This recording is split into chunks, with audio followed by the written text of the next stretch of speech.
नमस्कार मित्रांनो, 2026 मध्ये शेतकऱ्यांसाठी आणि कृषी उद्योजकांसाठी ज्या नवीन येणाऱ्या सबसिडी स्कीम्स आहेत ते आपण आजच्या या व्हिडिओमध्ये पाहूयात. ॲग्री प्रोसेसिंग सबसिडी, गुंतवणूक कमी फायदा जास्त. यामध्ये तुम्ही मसाले, डिहायड्रेशन, तेल प्रक्रिया युनिट इत्यादी व्यवसाय सुरू करू शकता आणि 35 ते 50% सबसिडी मिळवू शकता. फार्म मेकॅनायझेशन सबसिडी म्हणजे कृषी यांत्रिकी अनुदान. यामध्ये तुम्ही power tiller, mini tractor, sprayer इत्यादीवर 40 ते 60% पर्यंत सबसिडी मिळवू शकता. म्हणजे उत्पादन जास्त, खर्च कमी.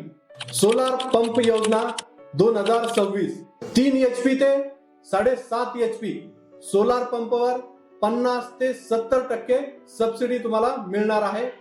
म्हणजे डिझेल खर्च 0. FPO किंवा FPC सपोर्ट सबसिडी योजना.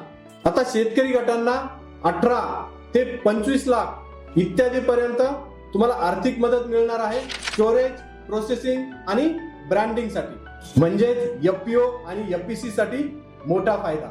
मिनी कोल्ड रूम सबसिडी योजना, कोल्ड स्टोरेज आणि पॅक हाऊस वर 40 ते 50% सबसिडी.